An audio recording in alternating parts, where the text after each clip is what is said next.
Selamat nyasar ke channel keluarga Deraden, keluarga yang sukanya jalan-jalan. Dan ini dokumentasi perjalanan kami, semoga bermanfaat.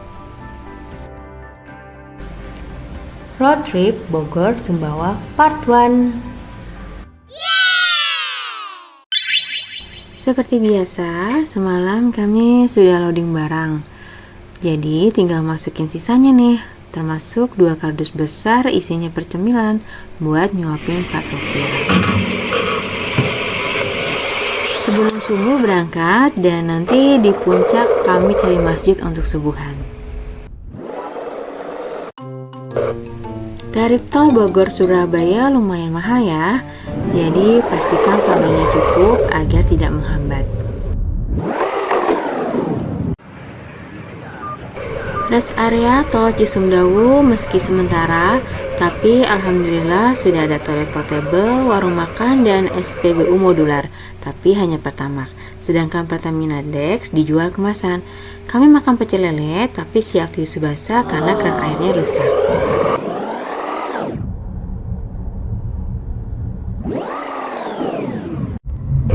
Setelah 19 jam, alhamdulillah sampai juga di Tol Warugunung, Surabaya. Jauh ya dari estimasi waktu karena kami tuh rajin banget mampir toilet. Ini mohon maaf ya, kameramen ketiduran, nyawa belum kumpul, jadi videonya ngeblur kepotong pula. Tengah malam, lanjut ke kantor dan Lautan Utama untuk beli tiket kapal Kirana 7. Tujuan Lombok yang berangkat Minggu jam 7 malam.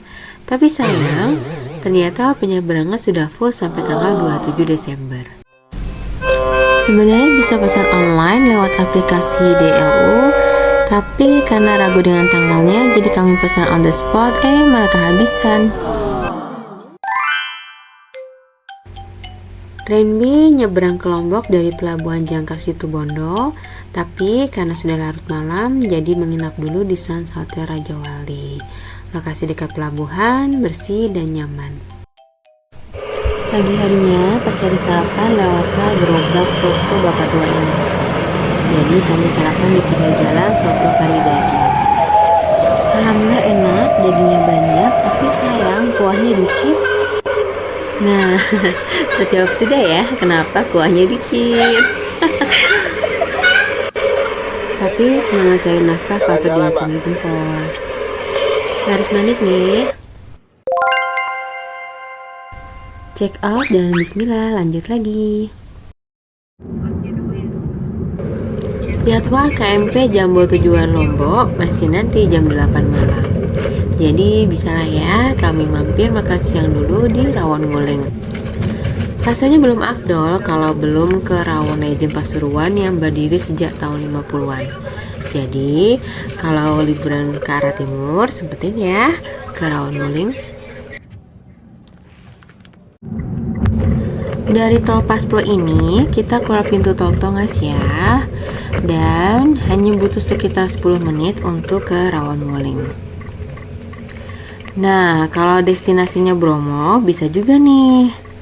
Karena dari gerbang tol Tongas, Rawon Nguling ke kiri, sedangkan Bromo ke kanan. Dulu sebelum ada tol Paspro, Pasuruan Probolinggo, ini adalah jalan utama yang selalu ramai. Pasti ada plus minusnya sih ya. Plusnya, waktu tempuh yang tadinya 2-3 jam, dipangkas jadi 45 menit. Tapi pastinya sektor ekonomi pun ikut terdampak. Setelah 10 menit dari pertigaan lampu merah, Rawon Nguling di kanan jalan. Serasa nostalgia kembali ke masa kecil karena tampilan restonya ya kayak begini deh dulu, gak banyak berubah. Tada, ini dia penampakan Rawon Nguling. Rasanya leker, apalagi ditambah aneka lauk. Mantap kan, jam 5 pagi udah buka dan tutup jam 9 malam. Setelah makan dan sholat, cus masuk lagi ke tol ya. Sampai juga di Gending yang merupakan ujung tol Paspro dan titik awal jalan tol Probowangi. Bisa kita lihat masih di border ya. Nantinya tol Purbawangi menghubungkan Probolinggo sampai ke Tapang Banyuwangi. Mantep banget ya. Exit tol Gending, lanjut jalan raya melewati beberapa kota kecil. Mungkin kita mengenal Python karena PLTU terbesar di Asia Tenggara yang terlihat cantik dengan lampu-lampunya di malam hari ditambah dengan cerobong asap yang menjulang tinggi. Namun sebenarnya Python sendiri adalah kecamatan di Kabupaten Probolinggo. Alhamdulillah, akhirnya kami sampai di Situbondo dan sebelum masuk pelabuhan, kami beli dulu tiket kapal via online di aplikasi Verizi. Pastikan sudah download dan siapkan juga KTP atau kartu pelajar untuk penumpang di bawah umur. Ini gerbang pelabuhan Jangkar yang masih aktif digunakan. Karena sebelum ini ada gerbang pelabuhan Jangkar yang tampaknya sudah tidak aktif digunakan. Jadi jangan terkecoh untuk menghemat waktu. Di sini sempat bingung karena yang dibuka hanya gate kendaraan angkutan, sementara lainnya di border dan kami nggak tahu harus lewat pintu mana. Cukup lama menunggu sampai akhirnya Pak suami turun dan petugas bantu buka. Tadinya mau nekat buka sendiri, tapi emang boleh semandiri itu buka sendiri. Emang boleh. Mana hidup lagi capek-capeknya. Lanjut kami menuju loket checkpoint untuk check-in ke pelabuhan. Jadi setelah transaksi pembelian tiket akan muncul barcode di aplikasi Verizi. Nah, barcode itu kita tunjukkan ke petugas untuk di-scan beserta kartu identitas untuk verifikasi data. Di sini petugas juga mengecek kesesuaian plat mobil serta jenis kendaraan apakah sesuai dengan data yang kita input. Setelah data terverifikasi, kita akan menerima kertas cetak boarding pass. Simpan baik-baik ya, karena tidak hanya untuk masuk kapal, tapi juga untuk mengambil makan malam dan sarapan. Berlaku untuk satu orang sopir ya, bukan untuk seluruh penumpang. Setelah check-in berhasil, mobil diarahkan ke parkiran untuk mengantri masuk kapal yang rupanya sudah sandar di ujung dermaga. Menunggu harap-harap cemas sih ini karena ternyata ada 3 mobil yang sudah mengantri sebelum kami datang. Kalau kapal penuh, bisa jadi kami naik kapal yang berikutnya dan terpaksa bermalam di pelabuhan untuk kapal berikutnya dengan jadwal berangkat jam 8 pagi. Setelah menunggu sekitar 15 menit, akhirnya kami pun diinfokan oleh petugas untuk segera menuju dermaga. Lega. Alhamdulillah masih rezeki kami untuk naik kapal malam ini, tapi kalaupun terpaksa bermalam di pelabuhan, dibawa santai saja, dinikmati aja biar nggak merusak suasana. Apalagi long road trip seperti ini banyak hal di luar prediksi, beyond our control and expectation. Dan benar saja, ternyata kami mobil terakhir yang masih muat masuk kapal. Padahal di parkiran tadi masih ada 1 mobil kecil yang mengantri setelah kami. Tapi ya apa daya, muatan kapal memang sudah full. Tidak ada lagi space untuk mobil kecil sekalipun. Di sini petugas meminta kami untuk memutar mobil, jadi posisi mundur ke belakang saat memasuki kapal.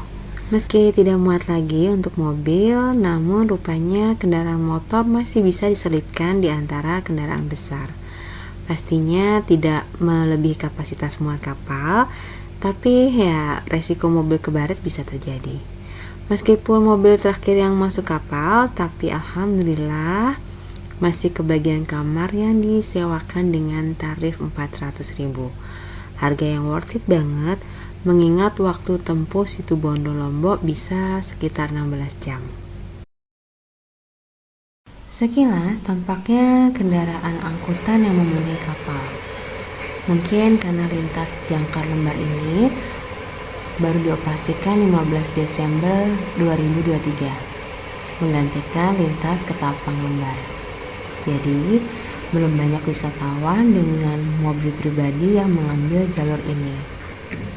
Sebenarnya kapal yang kami naiki ini tergolong kapal ekspres yang menyediakan ruang lesehan eksekutif ber-AC, WiFi, dan fasilitas stop kontak untuk memudahkan charging ponsel. Nah, ini dia ruangannya, kita ngintip sedikit dari luar ya, takut mengganggu. Jadi ruangan les yang ini konsepnya memang terbuka dengan penyekat hanya di bagian kanan dan kiri. Tentu saja kurang privacy serta tidak nyaman karena laki-laki dan perempuan jadi satu ruangan. Pas suami sibuk bikin konten gak sadar udah ditungguin. Room service. Ups, salah kamar. Room service. Nah, yang dibuka kamar sebelahnya. Alhamdulillah kamarnya tuh super nyaman, AC dingin. Anak-anak langsung rebahan aja ya, lurusin punggung. Ada 2 dipan dan 2 matras tambahan karena kamarnya cukup luas, bahkan bisa untuk sholat. Tadinya kami berniat minum kopi dan makan mie kemasan di dek kapal, tapi rasa lelah membuat kami malas ke atas. Jadi makan bekal roti dan soto yang disediakan untuk makan malam cukup menunjukkan boarding pass.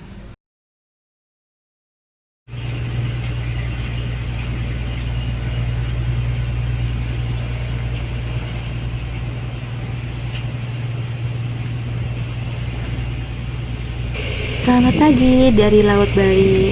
Masya Allah, matahari terbit cantik sekali. Kapan lagi bisa menikmati momen matahari terbit di tengah lautan? Kalau bukan karena nyebrang belasan jam ke Lombok. Masih dengan suasana pagi di tengah lautan, kami sarapan mie dan secangkir minuman hangat karena udaranya dingin dan berangin. Ternyata area dek jam segini tuh sepi banget. Hanya ada kami sekeluarga dan seorang penumpang lainnya. Mungkin karena memang kami morning person dan rajin subuhan ke masjid, amin.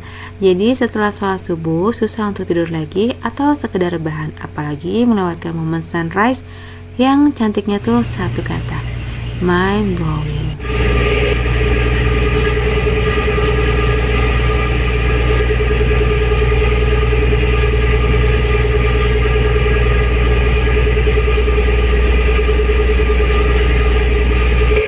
Mungkin ada yang penasaran ombaknya kayak gimana di laut lepas? Cuma segitu kok, terombang-ambing yang masih sangat nyaman dan wajar. Masih serupa dengan goncangan naik kereta di atas rel yang datar. Berhubung posisi mobil kami di paling depan, jadi lumayan basah terkena cipratan air laut yang masuk dari sela-sela pintu gerbang kapal.